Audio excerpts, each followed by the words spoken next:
by the explosion of the first, then hardly any living and breathing organisms would have remained on the planet. For weeks after the accident, scientists and engineers did not know whether the explosion of the radioactive Chernobyl volcano would be followed by even deadlier ones. It was not, but the damage done by the first explosion will last for centuries. The half-life of the plutonium-239 that was released by the Chernobyl explosion and carried by winds all the way to Sweden is 24,000 years.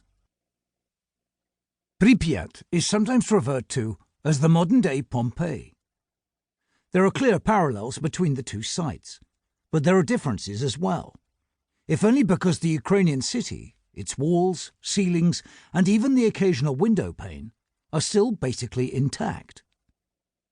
It was not the heat or magma of a volcano that claimed and stopped life there, but invisible particles of radiation, which drove out the inhabitants but spared most of the vegetation, allowing wild animals to come back and claim the space once built and inhabited by humans. There are numerous marks of the long-gone communist past on the streets of the city. Communist-era slogans are still there, and inside the abandoned movie theatre, a portrait of a communist leader. Vita, our guide, says that no one can now tell who is depicted there. But I recognize a familiar face from my days as a young university professor in Ukraine at the time of the catastrophe. The painting is of Viktor Chebrikov, the head of the KGB from 1982 to 1988. It has miraculously survived the past 30 years, undamaged except for a tiny hole near Chebrikov's nose. Otherwise, the image is perfectly fine. We move on. It is strange, I think to myself, that Vita, an excellent tour guide, cannot identify Chebrikov. She also seems at a loss to explain the signs saying meat, milk, and cheese hanging from what was once the ceiling of an abandoned Soviet-era supermarket. How come, she asks, they write that in the Soviet Union there were shortages of almost everything?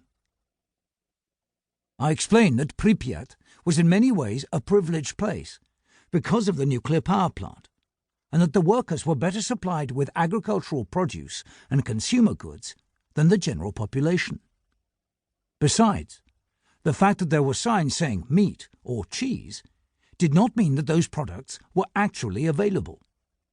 It was the Soviet Union, after all, where the gap between the image projected by government propaganda and reality was bridged only by jokes. I retell one of them. If you want to fill your fridge with food, plug the fridge into the radio outlet. The radio was telling the story of ever-improving living standards.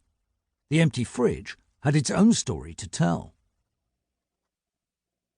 It was on my trip to Pripyat that I decided I had to tell the saga of Chernobyl. It would be for the sake of those who were not around at the time, but who wanted to know and understand what had happened on that fateful night of April the 26th, 1986, and in the days, months and years that followed.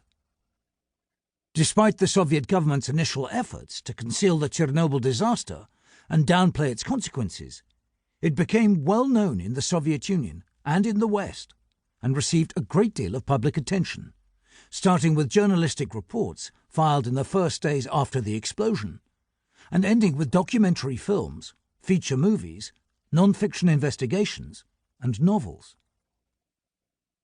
Although the key to understanding the causes, consequences, and lessons of the disaster is historical contextualization and interpretation, few historians have addressed the subject to date. This book is a work of history.